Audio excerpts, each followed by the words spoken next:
So cop out. Here we are. Yes, indeed. Hi. Hi. How you guys doing? It's John from They Said We Said, and I'm joined tonight by Bad Movie Night, Chris and Ian. What's up, guys? I'm Chris. I'm Ian. Was that YouTube enough? Like, should I? Sure. We don't do any of the right YouTube stuff, I don't think, on our channel. Yeah, that's okay. Well, we are gathered here today, gentlemen, to talk about Uncovered Gem. Is it a bad movie? Is it a good bad movie? Is it a bad good movie? I don't know. Let's talk about it, but let's talk about the genesis of why this is what it is, and that starts a couple weeks ago. This mega crossover event has an origin story. It does, as most big events do. And I asked you guys if you would like to jump on and talk Kevin Smith on one of the director's cuts shows, and lucky enough, Ian, you turned out to be a really big Kevin Smith fan. For sure. So yeah, me and Becky, we chatted about Kevin Smith movies, went up and down the whole lineup, and there was just one that none of us had seen. That's right, and it was a big blaring hole. I mean, we talked about a good amount. Not everyone saw everything. I think I still haven't seen Tusk, and I don't think Becky's seen what was it? Not Green State, Red State. Red State. What a Color State? I don't know. But Cop Out, which is his highest grossing movie. Is that the only true? one none of us had seen. Yes, it is. Oh god! Did not say it was successful, but it was his highest grossing film. But I mean, that to this day is still my most watched director's cut. I've had 10 of them. It's kind of a newer show, but people tend to love Kevin Smith. The one person that wasn't there, Mr. Chris. What's your history with Kevin Smith? I'm just not a big Kevin Smith fan. So I don't have that much nostalgia for Kevin Smith movies. Like, I guess Ian does. But when that movie Clerks came out, it wasn't something I jumped on or anything. So I saw it years later. And I can understand its appeal, that it's like this single camera, like, you know, anybody can make a movie kind of thing that actually has some decently written dialogue and everything like that. And it kind of shows that a movie doesn't have to rely on just like action and stuff. It can actually be done with just a bunch of interesting characters. So I like that about Clerks, but most of his other movies, they don't really appeal to me too much because he's not like a visually interesting director or anything. No, it's not his jam. It's like he just points the camera and shoots, and I just can't get into a lot of his humor and stuff. So definitely focuses more on the dialogue and the writing than he does the. Yeah. He should definitely have a separate cinematographer, DP and all that kind of stuff when he's doing stuff. That's why I think Dogma is his most movie-ass movie. Sure. He had like legitimate cinematographers and shit on that. Yeah, and even reached out to the man himself because we tweeted it out after the thing, and he actually even liked the tweet, right, Ian? Yeah, and I know because I follow him pretty closely. I listen to some of his podcasts, follow him on Twitter. He's known to sometimes read articles about him and comment about them. So there's a good chance Kevin Smith himself watched us talk about Kevin Smith. He might be one of the three viewers in the chat right now. He may have just liked the tweet and not watched it, but I'd say it's at least a 50-50 shot he's watched us talk about him, and that's weird. It is a little bizarre, and he's a regional guy for you guys, right? Somewhat. Probably about a 2-hour drive to Secret Stash. Was that Jersey? Yeah, Red Bank, like New York suburbs, like just outside. Okay. So Clerks is your favorite Kevin Smith movie then, right, Chris? Now, probably like Red State or Tusk. I like his newer-ish movies because he's kind of experimenting and just trying things. I don't know if it always works, but at least it's something different. Not like Cop Out. That's what I appreciate about you, Kevin Smith. Right. And I mean, sorry, not to cut you off, but I should say about Kevin Smith in general, like, I think he's a really interesting person. And I like to watch him just go on podcasts and talk endlessly his interesting stories. I think he's a good storyteller, and he seems like a cool dude. Just not a huge fan of his movies. Sure. And I'm putting the I don't know what the term is, the cart before the horse or whatever. I mean, this is still on broadcast on They Said We Said right now. So I am being joined by another special guest. That's the Anderson Valley Bourbon Barrel Stout. I've heard you know what, this has been on my radar for years. I don't know why I never got to it. California based, right? It is. But yeah, cheers, fellas. Are you aware of my last name? Yes. My last name is Anderson, so assuming you did that on mine. Totally. Okay, it's not actually. I knew you guys had great chemistry. And I'm actually I've got a special guest here. I've got Trogs Brewery Troganator. Wow, is that a triple? Or? No, it's a Doppelbock. Okay, which is exciting. It's a nice throwback because actually my first craft beer of any kind when I was in college was a Troganator. Nice, only regional, I assume, because I don't get any of that over here. Yeah. Regional and a little bit beyond.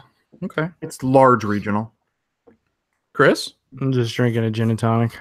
All right. What kind of gin? I'm a snob, so. Oh, I don't fucking know. That's good because I don't like gin. They have this one that has this little top hat on it. Sometimes I get that one because it's fun. Does it have a mustache as well, and a monocle? It's just this little plastic top hat, and then you can wear it. And yeah, use it as a Monopoly piece. I'm not really that picky, so okay, very good. Very good. Well, there is one other thing that we wanted to discuss too before we jump into the majesty that really is Cop Out, and that's Hollyweed, right? That's something that you turned me on to. Yeah, I've heard Kevin Smith talk about it a little bit recently. Figured maybe we chat a little bit about it because he's in a big push right now to get it funded. So I decided I'd check it out. Messaged you guys. I know you said you watched it, right? I did. Chris, did you get a chance to watch it or no? He did not. I mean, you can say no. It's fine. I did not get a chance to watch it. Sorry. We are gathered here today to talk about Cop Out. We can tell you about it. It's great. We'll talk you into it. Took me 4 sit-throughs to get through Cop Out. It wasn't jamming Hollyweed, dude. And because you're such a big fan of Clerks, yeah, you should check out Hollyweed because it's basically just Clerks in a weed shop. Yeah. Well, let's sell it to Chris. You know, Chris is not a Kevin Smith fan, so to speak. So.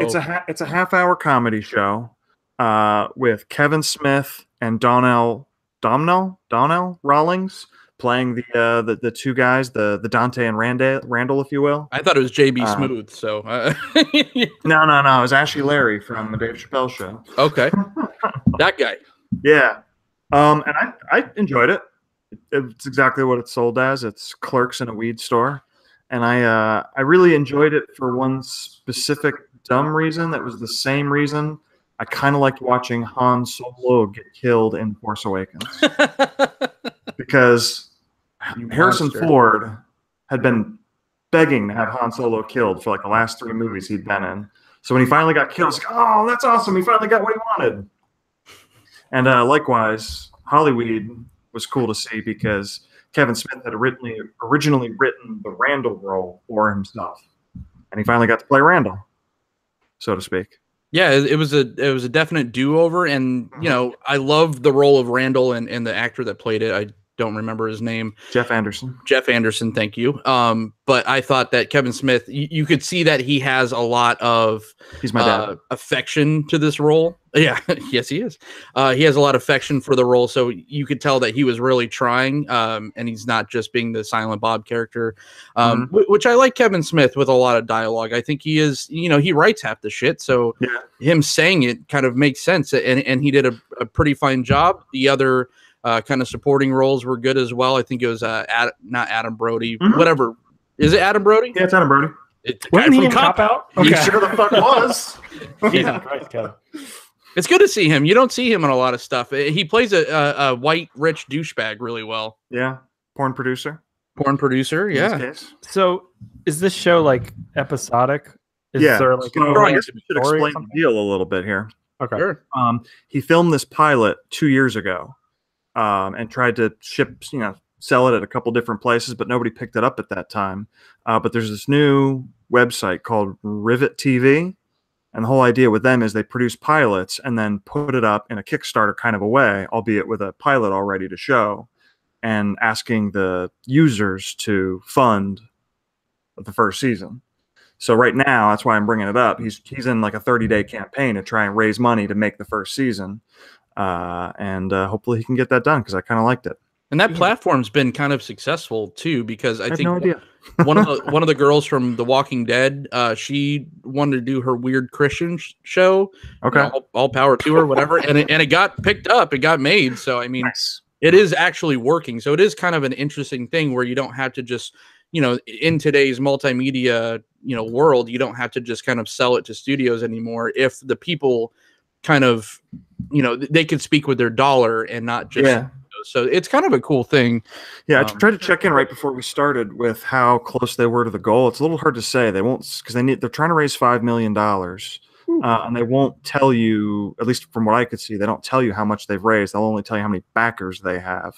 Right. So if you multiply the number of backers by the minimum, comes out to about 20% funded. But probably more than that. It's at least more, but I don't know by how much. So I'd say anywhere between 20 and 50% funded, but they still got like 20, 25 days left to go. So it's early. So is that something that you would want to kind of see, Chris? A Clerks in a weed store? Now, like I said, Tusk is out of the norm for him. Sure, it has a little bit of his comedy and stuff, which doesn't really work for me too well. Like just a half an hour of Kevin Smith joking around in a weed store, making weed jokes and dick and ball jokes. To be fair, half the episode took place on a porn set. Yeah, back in, gentlemen. Back in. Give it a shot. What can I say? Like, it's a pilot, and it definitely has a little bit of the awkwardness and the weirdness that sometimes comes with those things. I bet if they got more, they'd have a little bit more of a sense of what it is. But I thought there was one scene in particular where Kevin Smith is getting high with the one porn star. What was her name? It was like Boston Mile or something like that. Yeah, I forget her name. Brookline, Mass. Yeah, look at you. And they had a lot of chemistry. It was like a really sweet scene. So I'd like to see that extrapolate a little bit more. Give him at least a chance. One more season. He does that well. I think he writes. He does heartstrings well, but he does heartstrings that translates into 30-something-year-old guys how to tug our heartstring. Well, that's like being one thing about sappy. Kevin Smith is like, he seems like a normal guy. Mm-hmm. And his dialogue, especially with Clerks, sounded like what I sounded like when I was those kids' age. Sure. Yeah. Now I'm old and I have a very elaborate vocabulary. Vocabulary? That's right. Ian, this TV, whatever Kickstarter thing, we need to get Ghost Bros on there. TV. Oh, fuck no. Ghost Bros. No. Please do. First backer right here. We need $42 to fund Ghost Bros season 1. I could probably do it for about that. I'll go back to Vegas and find Zach Baggins and fucking fund it. He's not doing anything. Oh, he's fucking busy as hell. He's knocking down houses in Indiana, and he can't see, so he might as well ask us to do the work for him. He's punching ghosts in the face. I think he just bought something with Charles Manson's ashes or something. He's starting a museum out in Vegas of like paranormal shit. Okay. Oh, I thought he was doing the Yeah, that's right. Yeah, that's right. He is. It's basically going to be a storage locker with a few things that he's picked up in his travels. Right. Quick question. God. Yeah. Who's the more interesting character, Kevin Smith or Zach Bagans? Zach Bagans. I mean, Zach Bagans, I could watch for like 15 minutes and just laugh my ass off. No, so I'll have to give it to Kevin Smith because the longevity of the session, I'll give it to that. But yeah, I get pretty annoyed after watching a Zach Bagans show. Important question, guys. Yeah, I'm gonna throw at you a fuck, marry, kill. Huh? Kevin Smith. Oh, this is such a Kevin Smith question. And Zach Bagans. Oh. Well, after watching Zach and Mary make a porno, it totally fucked Jason Mewes. Yeah, if you've ever listened to Jay and Silent Bob Get Old, the podcast, he's always telling old fuck stories. So that's the obvious choice. Yeah, I felt like that's a guaranteed STD, but that would be my choice. He's been married for quite a few years. They're probably safe. Okay. Chris, you want to take the next one, or should we just round it like that? I'm already fucking someone, so yeah. Well, I don't condone killing anyone. I guess we're marrying. I would say kill Zach Bagans' career, please. I think that's really the obvious choice here. Yeah. Because Kevin would be so sweet to you. Hell yeah. And you'd be high all the time, so yeah, it would be okay. Oh my God! All right, should we? I think we've slow rolled it enough, gentlemen. Yeah. Oh God! So how much did you guys love Cop Out? Fuck. Give a summary first. Yeah. Who wants to do it? I don't. Go for it, John. I'll take a stab at it. So I just want to say that this is the worst plot I've ever seen. I don't know about that. Ever. Beat cop has a partner that's a big dork that thinks his wife is cheating on him all the time, but this cop is a deadbeat that can't pay for his daughter's wedding. So you have Jason Lee threatening to. How dare you, sir? I know, right? And then so he puts all his eggs in his basket to sell a baseball card to Cuban B from what's the name of the Dave Chappelle? Half Baked. So he kind of dips his toe into being a dirty cop to sell this baseball card to pay for a wedding. Yeah, this is the plot line, and then they get mixed up with a parkour Sean William Scott and then kill him, but then don't. Look, on Bad Movie Night, we've watched way dumber plots. Oh my God, but this is a mainstream movie. True. I think kind of the simple plot works for this movie, but it just needed to be funnier for it to all come together.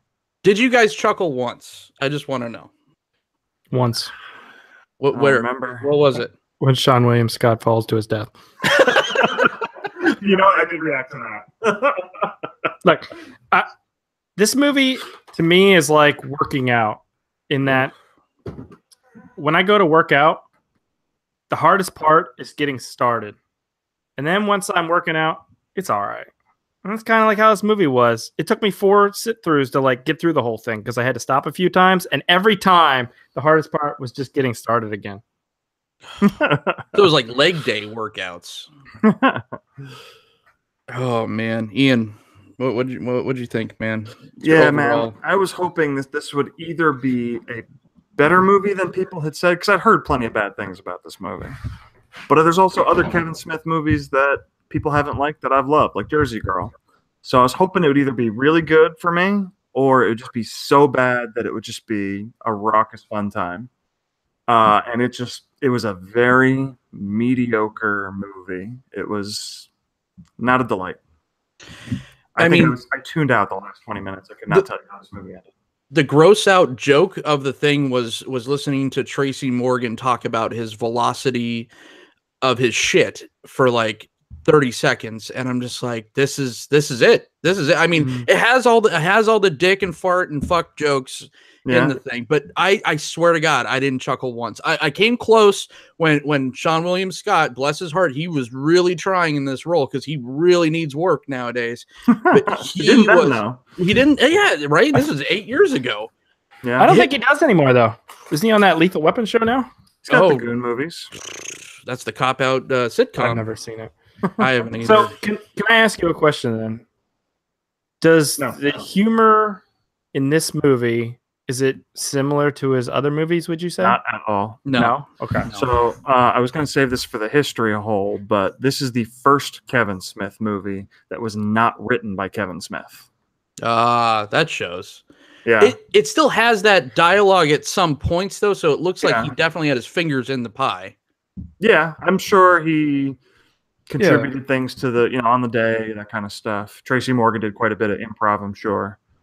I wish he wouldn't have. He was just I wanted to claw my fucking eyes out watching Tracy Morgan. Well, I feel like he had to like really try hard because it seemed like Bruce Willis was just like a cardboard cutout sitting next to him. He's Bruce Willis. Yeah. and him, like 5 minutes in, I was just like, oh shit, I am really worried here because when Tracy Morgan's in the interrogation room doing movie quotes and then they get to the Die Hard scene. Yeah. I mean, you even lampooned that shit on Twitter today, and I was like, that was one spot where I actually did chuckle. That was a good joke. oh I've never seen man, that movie. I'm like, it's gonna be this. It's gonna be this kind of joke. Hold on, this kind of movie. You've never seen Die Hard? I've seen Die Hard. Oh, Did you watch Cop Out? I've never seen Cop Out. In the interrogation. That's the joke. That's the joke. Okay, I got it now. I thought you said you never saw Die Hard. No. I've never seen Die Hard. Bruce Willis's character in Cop Out hadn't seen Die Hard. Right. Yeah, I got it. Yeah, I wear that as like a mantle at this point. I am not seeing Die Hard at this point just to say I've never seen Die Hard because it's a thing now. Yeah. Here's the deal with Die Hard. Movies. It's fine. It's a perfectly fine movie. It is It is overrated. Get out of here. It's good. good. It's a good Christmas movie. It's good. It's a good movie. I don't know why we're still talking about it because it's just great movie. Good. And as to whether or not it's a Christmas movie does not fucking matter. I don't care. I'm tired of hearing about it. Watch it. Wow. You watch it in the summer. You watch it at Christmas time. Kevin Smith was in a Die Hard movie. I think it was Which the fourth one? Which he one? played like a computer tech geek in like the fourth or the fifth one. I don't know. I haven't seen it. But that's how. Just stop after Die Hard with Vengeance. So that's how Cop Out. Exactly. That's where they met, and Willis killing wanted to me. work with Kevin, and that's part of how Cop Out came together.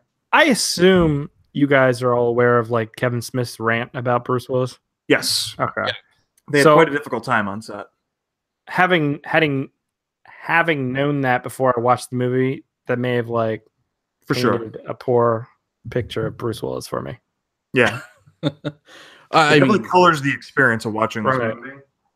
It did kind of give me appreciation for the editing, though, because they edited this movie together in a way that it worked as well as it was ever going to. And going back to Tracy Morgan, I didn't get a chance to get my 2 cents in earlier. I thought the role was very Tracy Morgan. It's exactly what I would have expected for Tracy Morgan. But I'm also not a really big Tracy Morgan fan. I think that's my problem too. Yeah. I think if I liked Tracy Morgan, I would have liked this movie better. So who would have worked better with Bruce Willis? I mean, the first thing I would do is get rid of Bruce Willis. Samuel L. Jackson. Sure. That movie would have been great. Well, that's Die Hard with a Vengeance. Mm-hmm. They have a good chemistry in that movie. But it's also, this is Bruce Willis nowadays where it's clearly like he doesn't give a shit about anything anymore. This is a movie that had been in the works. Like it had been had different people attached to it at different times. It was like for like 10 years. It kind of stayed in development limbo. There was a couple other actors that had been attached to it to play those roles at one point. I'm like, boy, that would have been even worse. This is a remake, right? Of something really old. Turner and Hooch. That's the first cop movie that came to my head. Lethal Weapon. Like, what other buddy cop movies? I mean, this is a rehash of all of those 80s buddy cop movies. Although Turner and Hooch is like Tom Hanks and a dog. Is that right? We have breaking news from the chat. Oh my god! Breaking news. Becky is in the chat, and she said she helped Zach Baggins pick out moisturizer. Nice. She does live in Vegas, so yeah. And was that's he nice? gross. Was he nice? I don't know. Did he rub the lotion on the skin? I think he just rubbed his fist and then punched a ghost with it. Yeah, right. He gets the hose. I would bet that he probably turned to her right after rubbing lotion on his skin and said, "I swear I'm not gay. Don't worry about it." I moisturize. I mean, don't tweet this, bro. What up with that, bro? You're not allowed to moisturize up in here. Zach Bagans is a serious case of the not gays. It's all. Feel my hand. It's super soft. I would like to feel your hand. This is a shame. This is a shame. Thank you. Somebody appreciates me. 3,000 miles apart. This needs to be a more tactile show. Do you guys think is that what you appreciate about him? I'm moving on past your Zach Bagans. So do you guys? That was a Letterkenny reference. The matchup of Tracy Morgan and Bruce Willis makes more sense than the 1989 movie Collision Course with Pat Morita and Jay Leno. Oh my god! I mean, I didn't even know that existed until you mentioned it. God. Which one's better? How about Charlie Sheen and Christy Swanson in The Chase? Get Away. Oh, The Chase, yeah. So since we're talking about 80s buddy cop movies, it's worth mentioning, and I did appreciate this about this movie. Okay. Kevin Smith did go get the guy who scored a lot of those 80s action buddy cop movies to have him score this movie with that same style. Okay. I think that worked well for this movie. Whoa. Yeah, go ahead. Because I have some things to say about the score. Get out again, Ian. What the hell are you talking about? This sounds like the synthesizer music in this movie sounded like some dudes opened up Fruity Loops and just laid down some very basic techno beats and stuff. It sounded like Gene from Bob's Burgers. It was terrible. It was so cheap. Oh my god! It sounded like Casio 1983, like you're playing. That's what they were going for, but in a bad way. I gotta find something to like here. It didn't even tonally match up to what was going on screen, and that's what I'm like. Why is this music right here? They're just walking down the fucking street. The only thing that makes this movie even like something people probably still talk about is that Kevin Smith is attached to it, right? Yeah, correct. And so Bruce Willis is notable. So when you look at this movie, what of Kevin Smith do you see in it? Very little. Really? Yeah, it doesn't have his writing style. It doesn't. It's because it's so mainstream. It doesn't feel like his thing. I honestly, actually, one of the reasons I didn't see it when it was in theaters is I didn't know it was his movie. It wasn't until years later where somebody's like, "That's a Kirk." I might have even heard Kevin Smith make fun of it on one of his podcasts. I'm like, "Really? That was one of his?"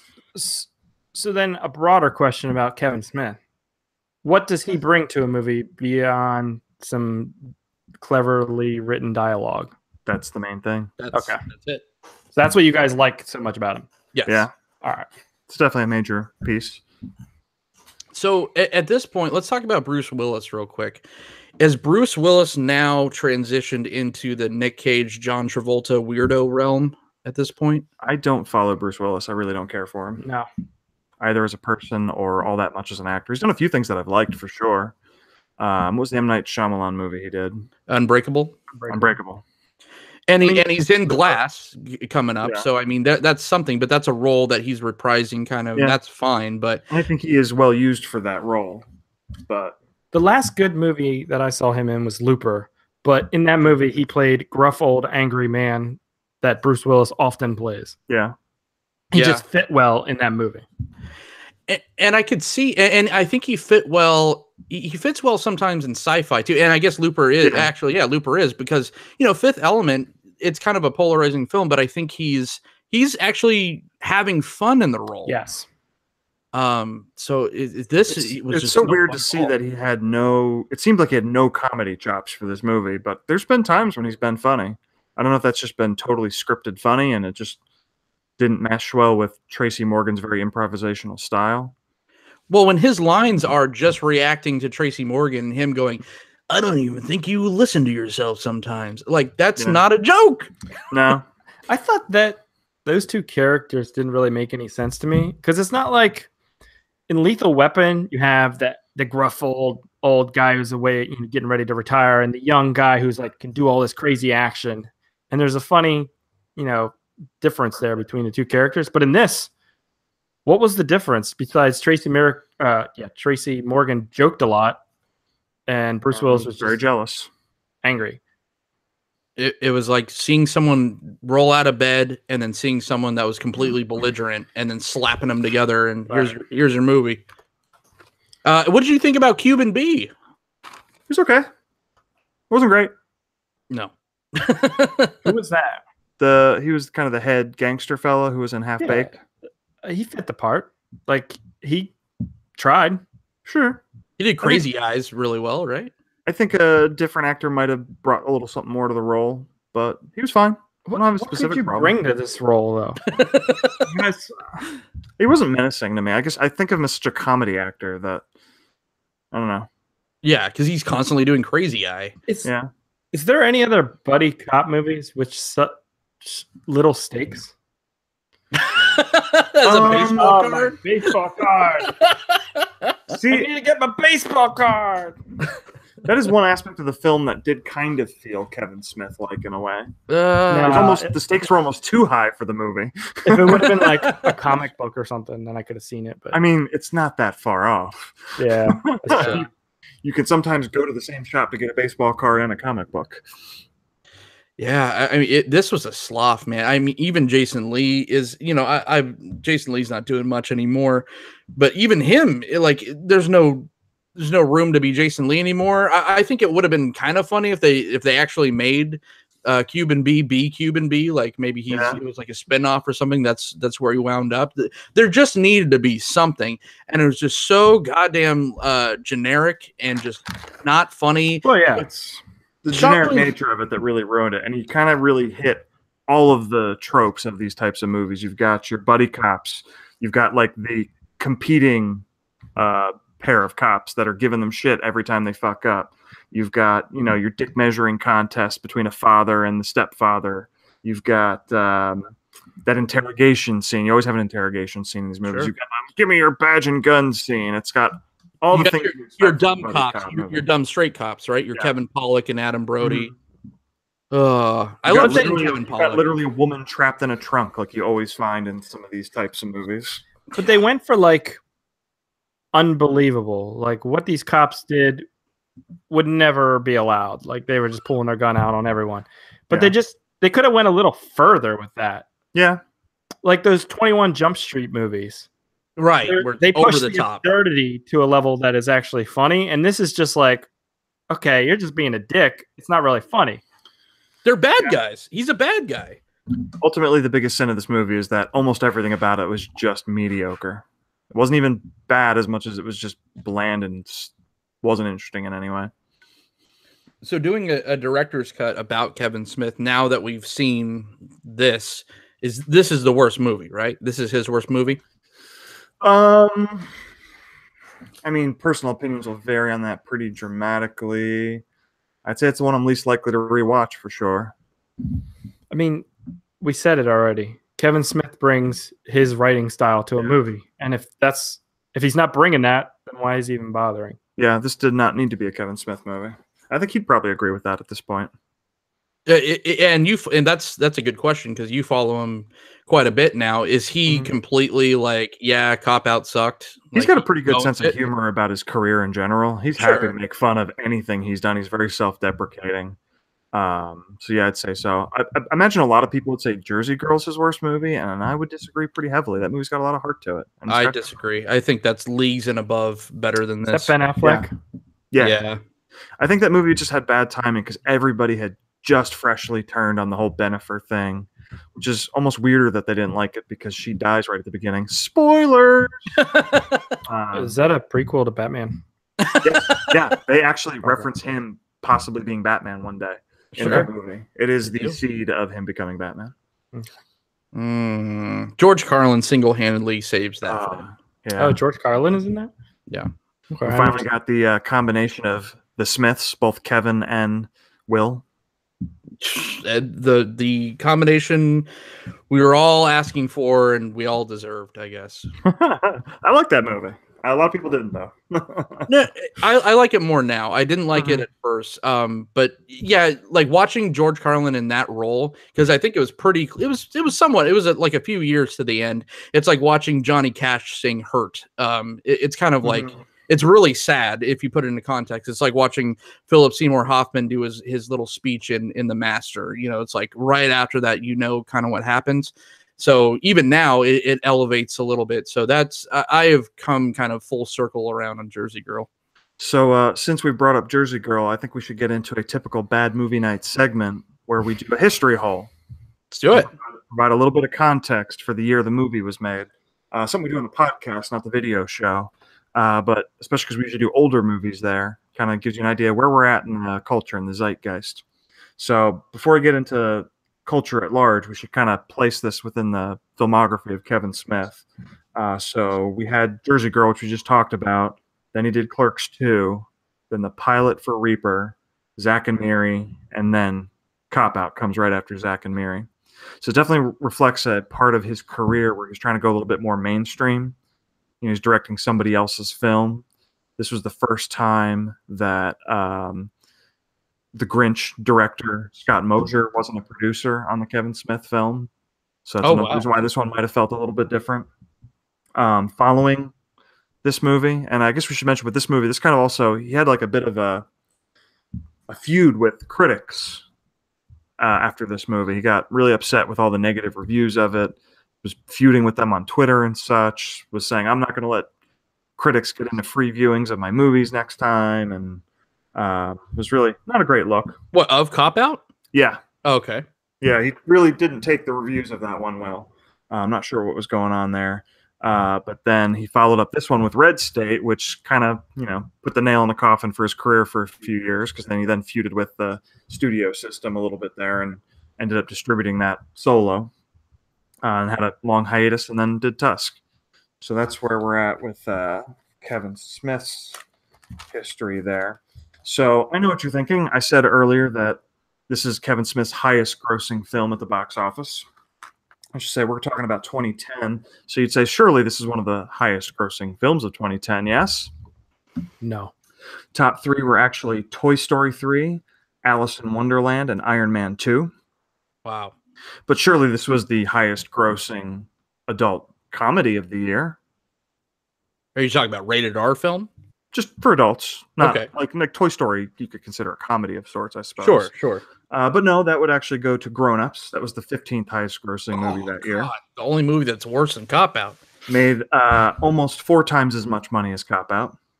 So you'd say, well, surely this is the highest grossing buddy cop comedy movie of 2010.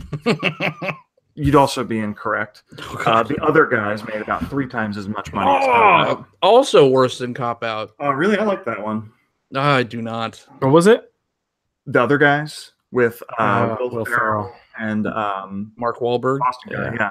What? No. It's a Transformer. Can we do one of these on The Happening? No. Yeah. I'll talk about that. Can we just say one about The Happening now? But you'd say, well, at least this has to be Bruce Willis's highest. Can I? If we do not get a Shyamalan twist with your "can we say crap that you're doing," I'm going to be really upset.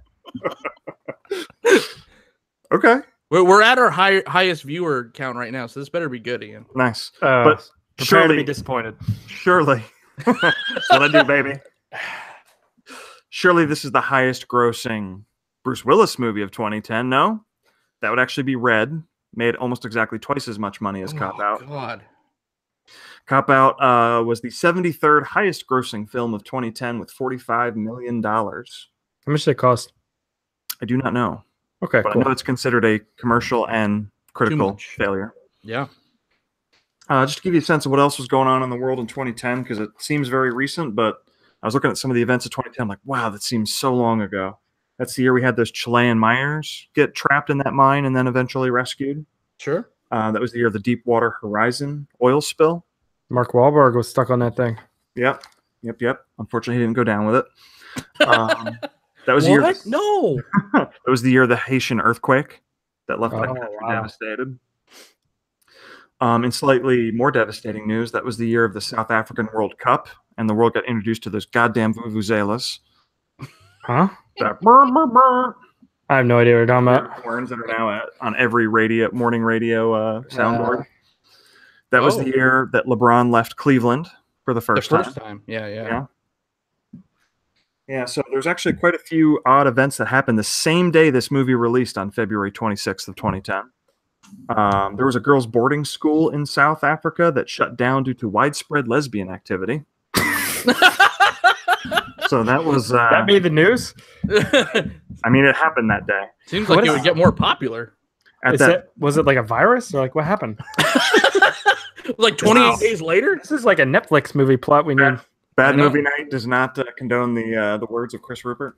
Cargo 2 or whatever. They said we said does. Yeah. Chris, we're kicking you off the network. You're over there now. When this movie came out, the 2010 Winter Olympics in Vancouver were actively going on. Maybe Kevin Smith was upset with the results of some of the hockey games there. Maybe that's why he lashed out at critics. Yeah. That same day, North Korea detained 4 South Korean hikers who had crossed the border by mistake.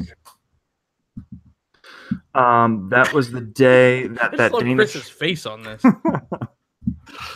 That was the same day that Danish newspaper that ran the Muhammad images apologized officially, upsetting many other Danish publications. Flippin' Zippo in the chat says this is super informative. Yeah, and most importantly, most importantly, Yes. that was the day that Libyan President Muammar Gaddafi declared holy war on Switzerland. Because he saw a cop out.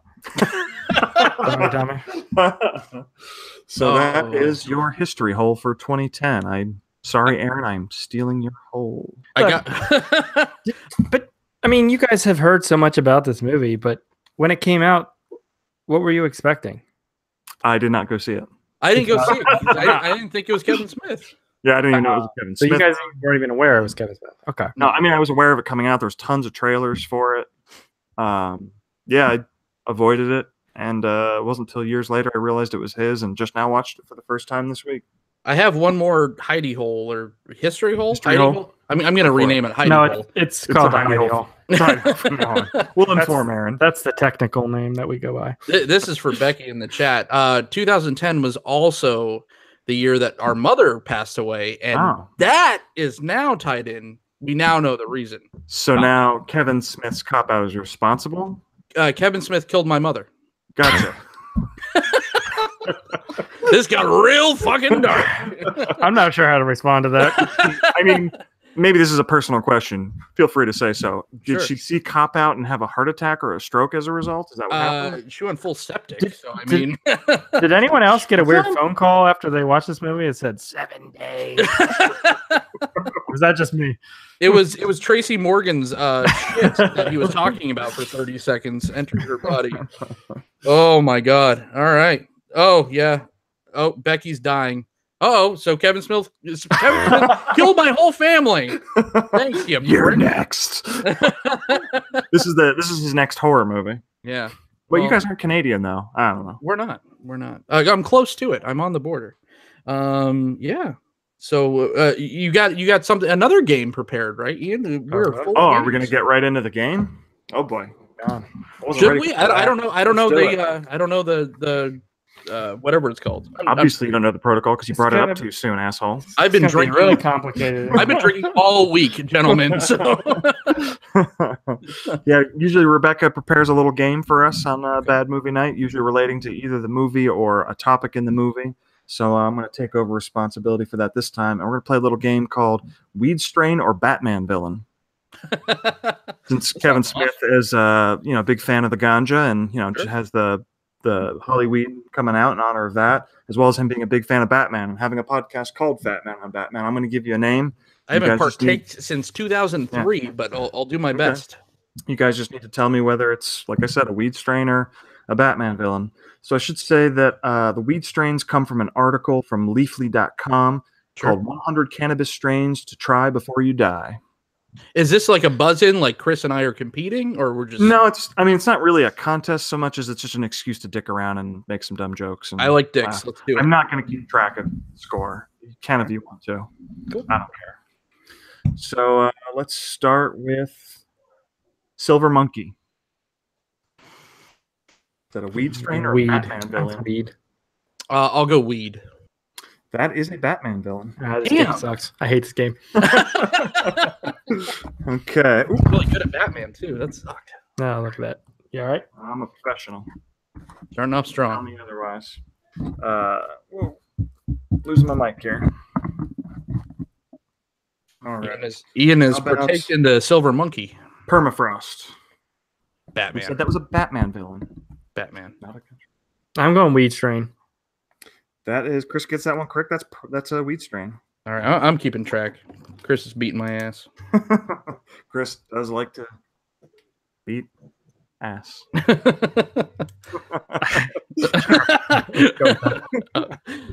Getting nervous about that one. It was my nickname in high school. They called me in college. Just kidding. I didn't go to college. How about Space Queen? Oh, that has to be weed. Yeah. No, that's Batman. It's a trick question. Becky says weed. Let's give that one to John. That is a weed strain. Yeah! Coming back! It seemed too obvious. That's why I got Orange. Agent Orange. That's Orange. Batman. Yeah, Batman. Correct? Yes. 1-1. Or 2-2. Whatever. Math. Samson. Samson? I want to talk to Samson. That's good. That's weed. Yeah, I'll go weed for sure. That is a trick question. I knew you'd fall for it. That is a Batman villain. What the hell Batman villain is that? A Batman villain? I probably got caught pretty quick because he's pretty lazy.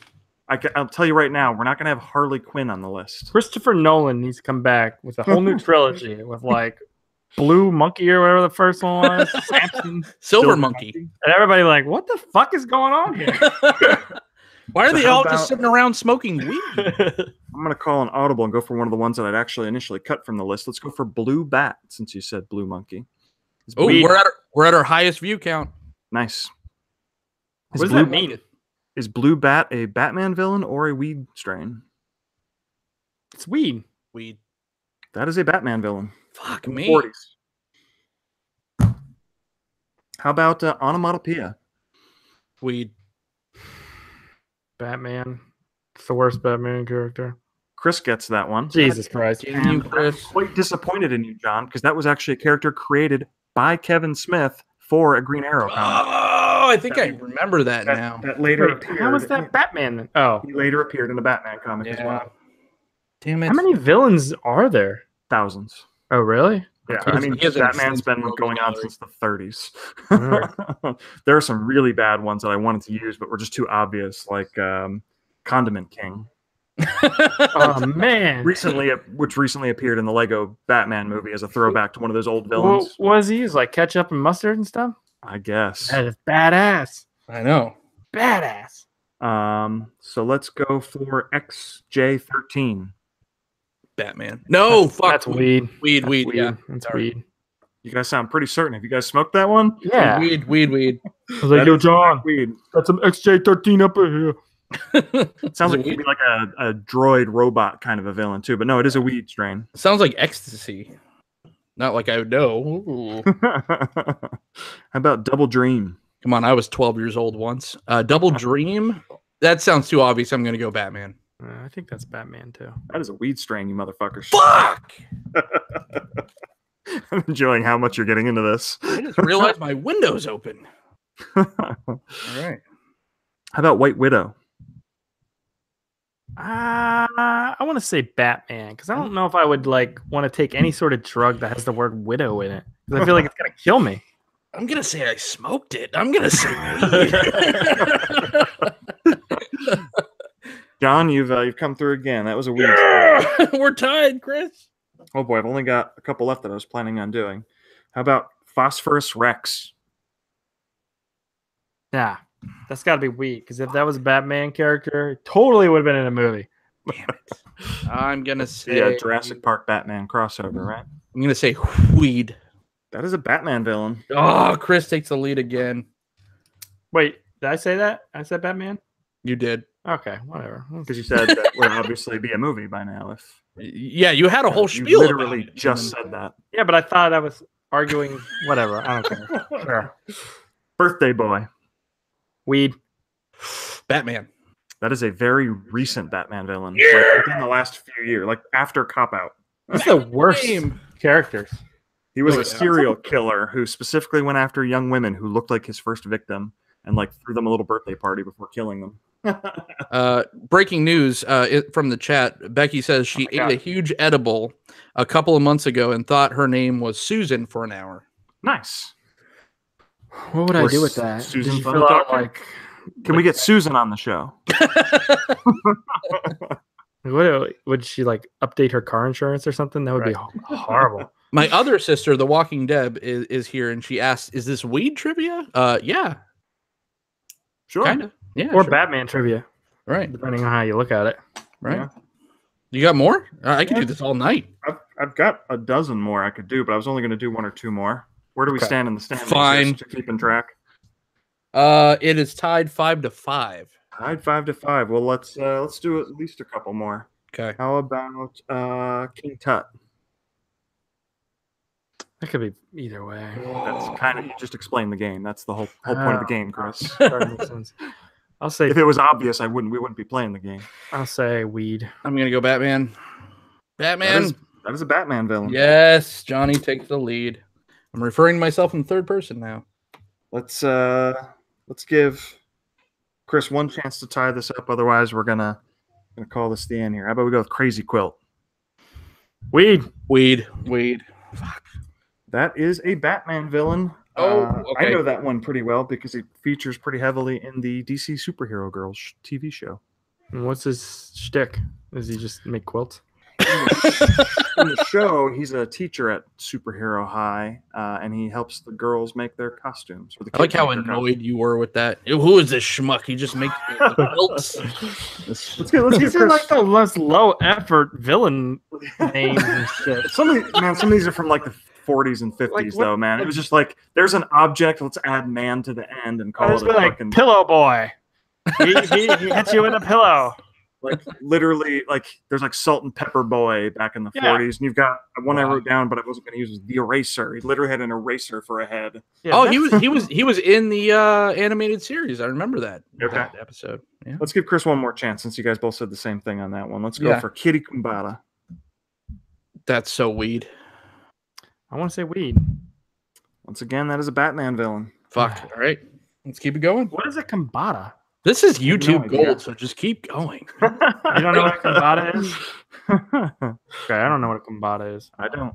Can we get a fact check in the chat? What is a Kumbada, please? It's a relative of kombucha. How about what is that cabbage? What is that stuff? Like kombucha? No, I just said kombucha. Kimchi? Kimchi, yeah. That stuff's pretty good. That stuff's nasty. Is that a weed strain or a Batman villain? Trick question, both. How about Canatonic? Oh, weed. It's got to be weed. No, I'm just gonna go Batman to end this. Right? Yeah.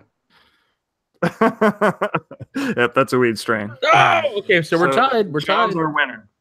No, we're tied. Oh, you're tied. I thought you were already ahead. This was behind. What was the thing I didn't know? Was kombucha? Real quick, we are at our highest view count. Okay. What does that mean? Canatonic? Canatonic. I looked up kombucha. Yeah. Well, Kitty Kumbada was the word you were asking about before. So we're tied now. I guess we gotta go. We gotta go till we settle this then. Exactly. Next correct point wins. My 4 kids could watch themselves. Northern Lights. This is important. Oh, weed. Batman. He's just doing this to be contrarian now. That's weed. Yeah, there you go. John wins. Johnny's the winner of the Bad Movie Night game, and for that, you win a pile of weed or something. I don't know. Go to Kevin Smith's house and pick it up. Do I win, Chris? There you go. I mean, I'm okay with that. So, Kambada. You just have to fly out here and pick them up. Fine. I looked up Kambada. It is the name of the people who speak the Kambada language. Oh, okay. So her name was Kitty Kambada. So she's probably from a specific place. Where they speak so it's a regional thing. Yeah. It's a name of what people. Okay. Did it say where they're from?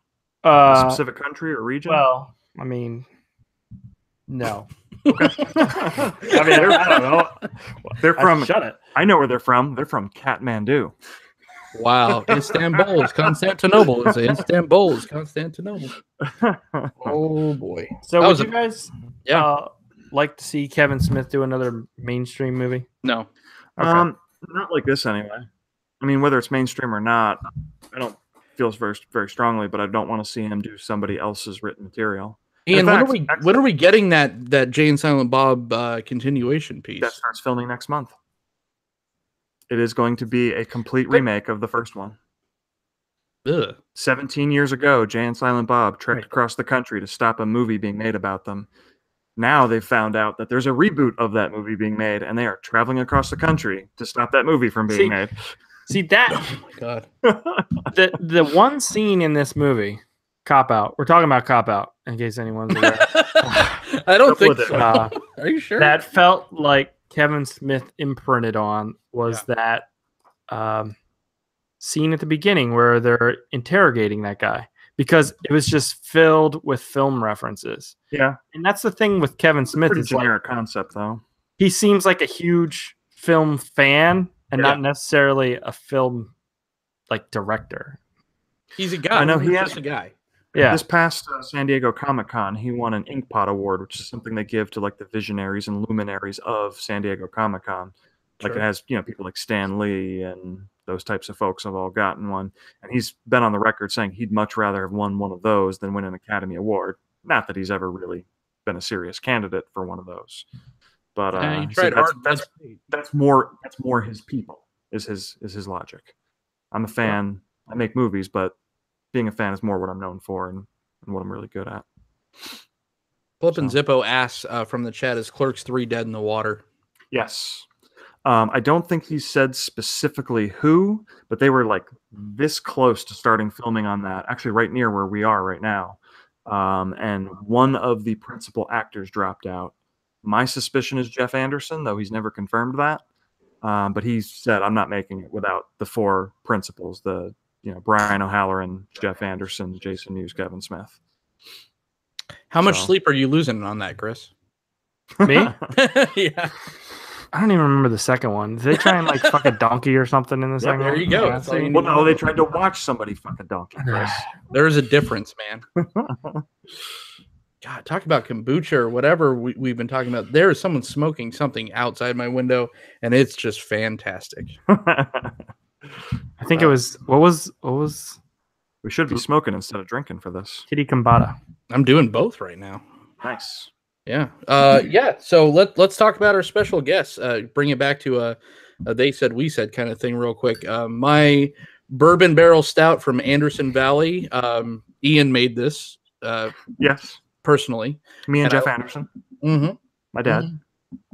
It's gone. So it's very good. My Turgonator's been gone for a little bit now too. I need another one. It is probably my second favorite thing I drank this week, and I drink a lot, so that's saying something. Chris, how did that gin and tonic treat you? Kombucha. He said kombucha like 8 times, so I think it's treating him fine. Ian, how is your drink?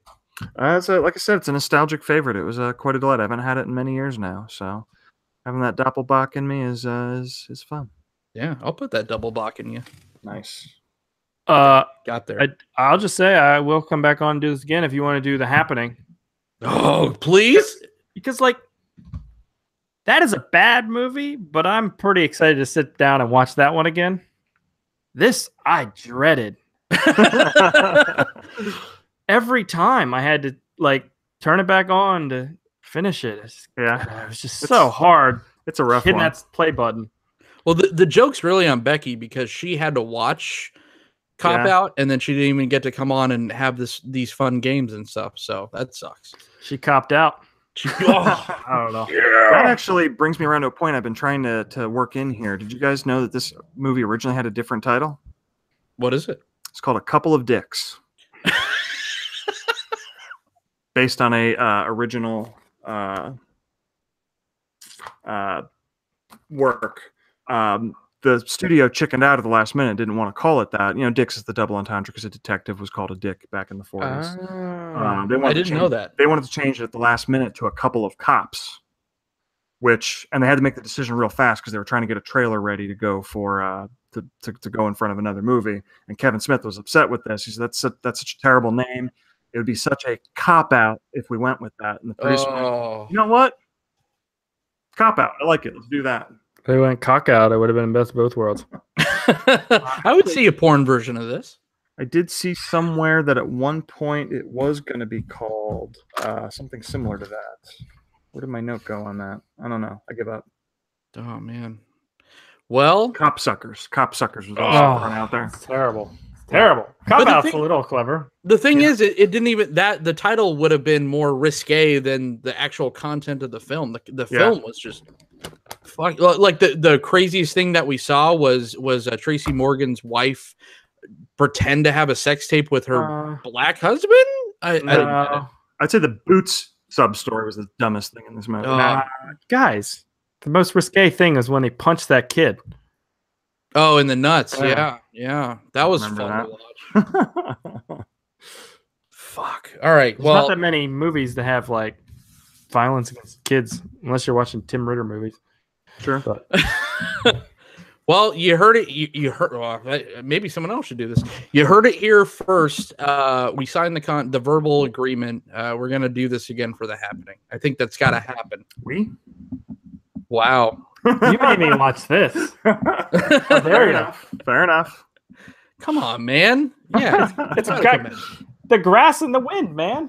I will say one thing I planned on saying when we came here is if you want to get Chris on your director's cut show specifically, what you should do is either John Carpenter or Albert Pyun. No. If you do Albert Pyun, Chris is way on board. Albert Pyun has so many movies. You don't have to talk about every single movie he's ever done. We just take a litmus test. Sometimes they just pick like the 4. Like I watched the Tarantino one. They just picked out like 4 of his best known films. Nobody knows who Albert Pyun is. Hey, well, the next director's cut is Alfonso Cuarón. So there you go. Talk some Gravity. Talk some Children of Men. Exactly. We go deep. Yeah. All right. Well, Children of Men's a good movie.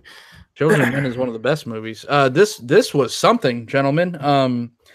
We'll hang out with the century. Yeah, crossover. The fucking. Are you not entertained? 6 people in the chat. It was great. The beer was good. The conversation was better. The movie was terrible. But I would not expect anything less than the gentleman from Bad Movie Night. Thank you so much for joining us right here on this crossover event. Gentlemen, where can we find you? Where can the good kids find you? Just YouTube Bad Movie Night. Search for us. Do that. Okay. No,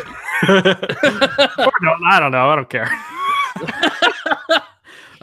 Yeah, there we go. Ian's laptop died or something, so I know he's in the best freeze frame I've ever seen, though. Okay, all right, cool. He's super. Hey, thanks for having us on. This was fun.